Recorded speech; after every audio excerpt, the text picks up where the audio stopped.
Hi, everyone. This is Lawrence Watkins, and welcome to the Financial Juneteenth 5. These are my five favorite articles as it relates to Black finance, wealth, and business for today, October 20th, 2020. Let's go ahead and get started. So, the first article today comes from Black Enterprise. The article is talking about Shopify, and it states Shopify and Operation Hope to create 1 million Black businesses in 5 years. The article is talking about Operation Hope, one of the leading financial and economic empowerment groups serving African Americans, has teamed up with global e commerce powerhouse Shopify to create 1 million Black owned businesses in the next 5 years.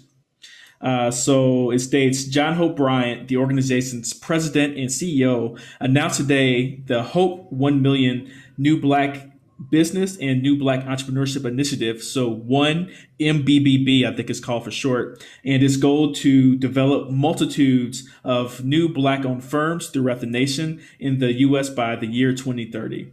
To achieve this bold mission, Operation Hope will work closely with Canada's largest publicly traded company, which estimates the value of its commitment at $130 million over the course of the initiative. And I believe most of that money will be through in kind donations, if I read the last paragraph correctly. So, one MBB provides a wide range of services, including creating or modifying a business plan, providing one on one small business coaching, and getting advice from experts in a variety of areas. There's some other things that they're doing with this initiative as well. There was a good quote in here from Shopify President Harley Finkelstein. He states, by collaborating with Operation Hope and working together on our shared passion for helping underserved communities succeed, we believe we can help unlock even more economic opportunities for Black business owners across the country, leading to greater choices for shoppers everywhere. Let's see here. I think John Hope Bryant had a quote in here as well. I think here it is. It states, creating generational wealth through the creation of new Black businesses and Black entrepreneurs is a direct gateway to social justice. The creation of ownership, jobs, and opportunity in a generation helps to strengthen democracy and ensure freedom through self determination. This is empowerment at scale. Congratulations to the Hope Foundation, Operation Hope, as well as Shopify for this initiative. Later on in the article, somewhere, here we go. At the bottom of the article, they give a link where you can go to find out more about this initiative. It's just www.hope1mbb.com. That's hope, the number one, mbb.com to learn more. The next article comes from Impact Alpha, and this is a site I believe is popular, but I haven't really looked at in the past. But looking at it and reading some of their content, I think it's one of my future sources for articles moving forward. So the title of this article is How Corporations Can Make Good on Their Racial Equity Pledges.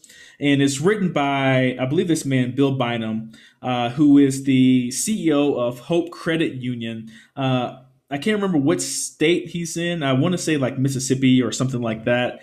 But it's a community development financial institution. It might be, I think it's also a minority depository institution as well.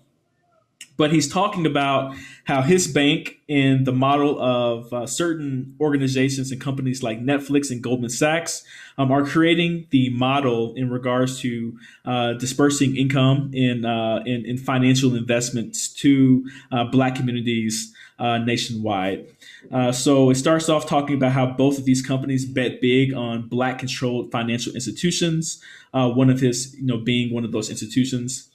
So this was an interesting stat from Bill. So it states Black firms are twice as likely to apply for financing at credit unions and 3 times more likely to seek financing at CDFIs than their white counterparts, a 2019 Federal Reserve survey found. Black banks originate a substantially higher proportion of mortgages and small business loans to Black borrowers than non-minority banks, according to the FDIC as well.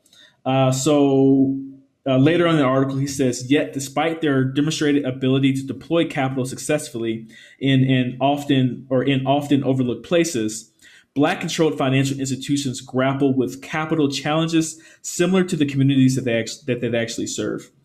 From 2001 to 2018, the number of Black owned financial institutions declined by more than half, leaving just 21 Black owned banks in the United States, reported by CNBC.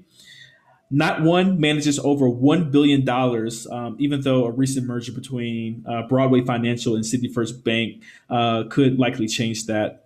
Likewise, white led CDFIs are more than twice the size as Black led CDFIs. So he goes on to talk about how these deposits, like by companies like Netflix and Goldman Sachs, have been transformational for their communities. He gives an example of a small town in rural Mississippi. He states the significance of these deposits in places like Idabina, a rural town in the Mississippi Delta where Hope is the town's only financial institution, cannot be overstated. Here, the total deposit base is roughly $1.2 million, hardly enough to meet the small business, mortgage, and consumer loan demands of its residents. Just five fully insured deposits of $250,000 would exceed the total available deposits in communities like Idabina, importing life changing capital into a place where institutional barriers continue to impede the ability of Black residents to build wealth. And he goes on to talk about some COVID relief as well. He given another stat: the Wall Street Bank. Let me see, what bank are these talking about? I think Goldman Sachs. There we go. So the Wall Street Bank extended a $85 million credit facility as well as grant funding to Hope, enabling Hope to make over 3,000 PPP loans totaling $85 million from April through August. For context, during normal times, Hope makes roughly 50 business loans in the entire year. I think this is a good symbiotic relationship, or a good relationship between some of the big banks that are on Wall Street and the CDFIs that are in existence. The lack of capital has been one of the reasons why Black communities haven't been able to grow and thrive. And any infusion of capital, these investments that they're making, it's not charity, it's investments that these organizations, these companies are making, I think lead to positive outcomes for everyone involved. So shout out to the brother who wrote this article. So let me find his name again, Bill Bynum, down in Mississippi at Hope Credit Union. The next article comes from the Atlanta Tribune, and it was written by Joe Biden, so Vice President Joe Biden, or former Vice President Joe Biden, and a good chance of actually being president in a couple of months. The article is entitled, "My Plan to Lift Every Voice in Black America." So he goes through, of course, part of it's giving political speech, but I found a few of the paragraphs to be enlightening into the way that he's either thinking about or, at the very least, messaging, his campaign to the Black community.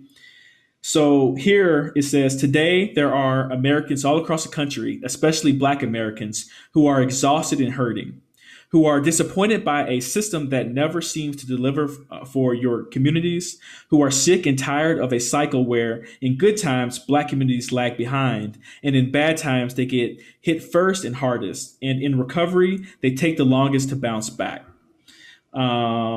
He then goes on to talk about President Trump.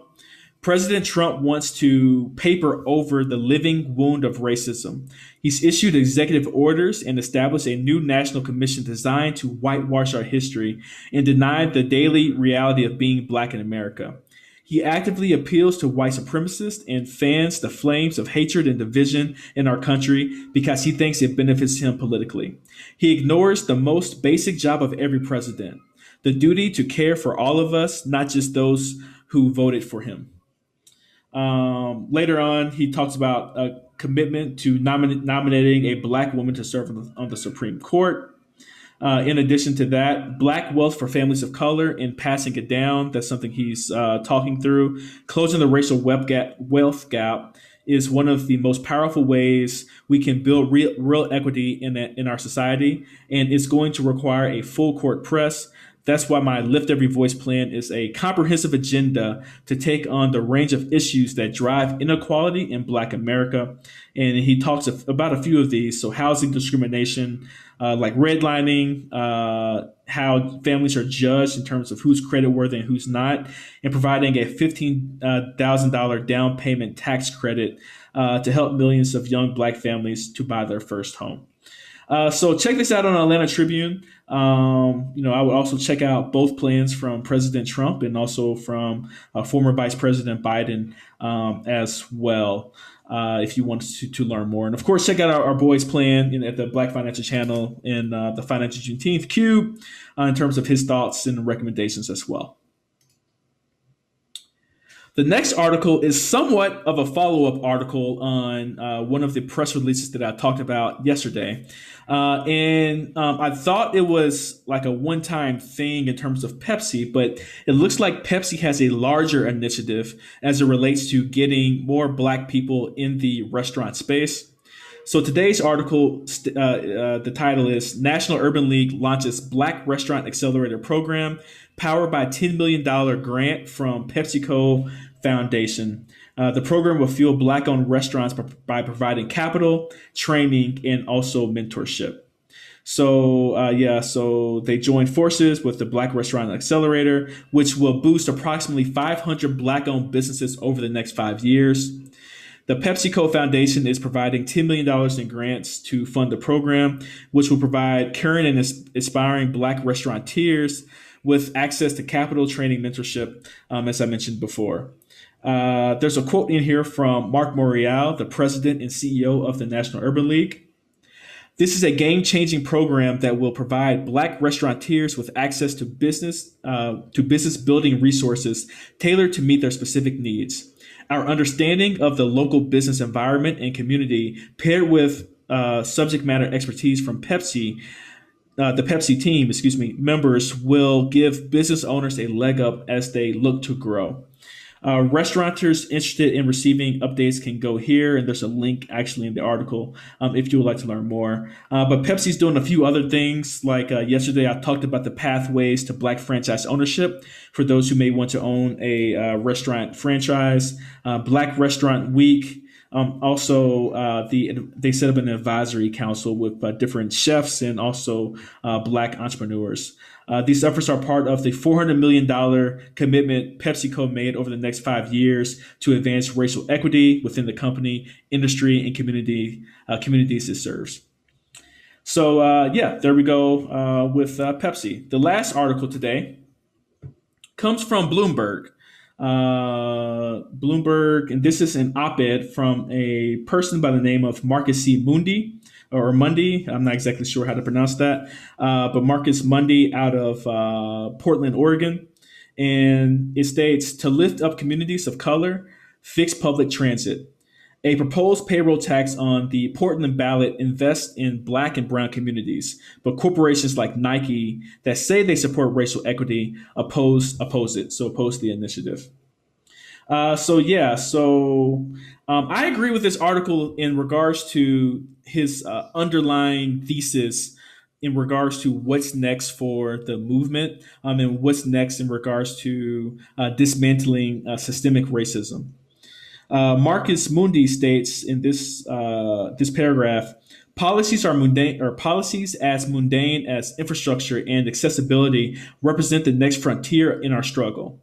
The fight for fairness and equity lives in our tax, social, and urban policies, perhaps even more than in our words and rhetoric.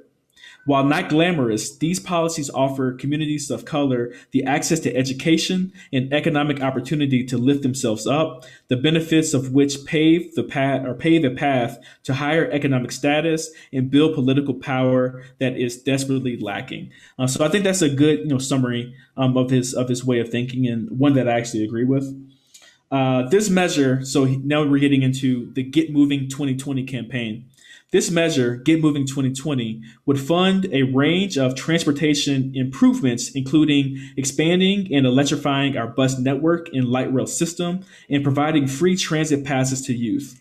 It would also add sidewalks, crosswalks, streetlights, and safe routes to school to ensure that our families can safely walk, bike, ride, and roll around our region. The investments made would address historic inequities in a way never seen before in our region. There's a stat here. So people of color are more likely to die from being killed by a car and more likely to be a transit dependent, even though they are also more likely to live far away from transit services.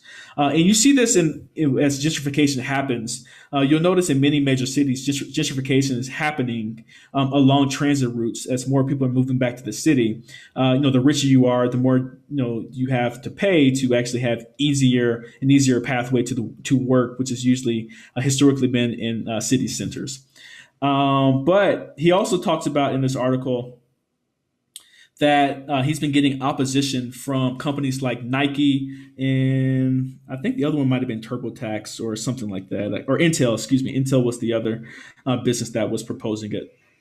So he says, let's be clear. This kind of careful, intentional investment we need now to make this a more equitable region.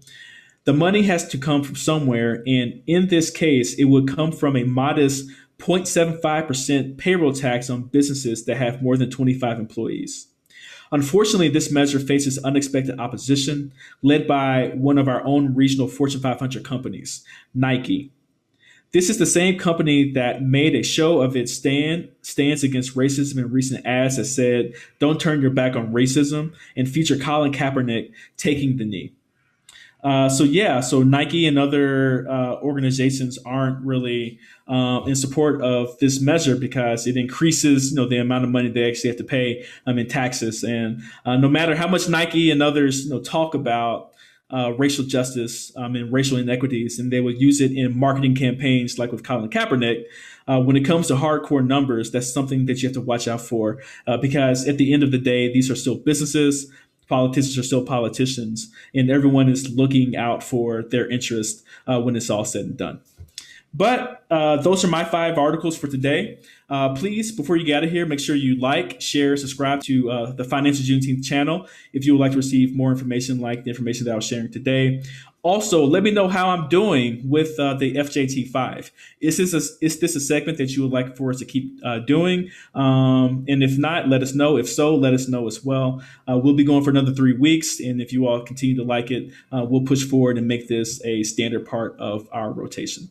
So on behalf of the Financial Juneteenth channel, my name is Lawrence Watkins. Take care, be blessed, and have a wonderful day. All right, bye-bye.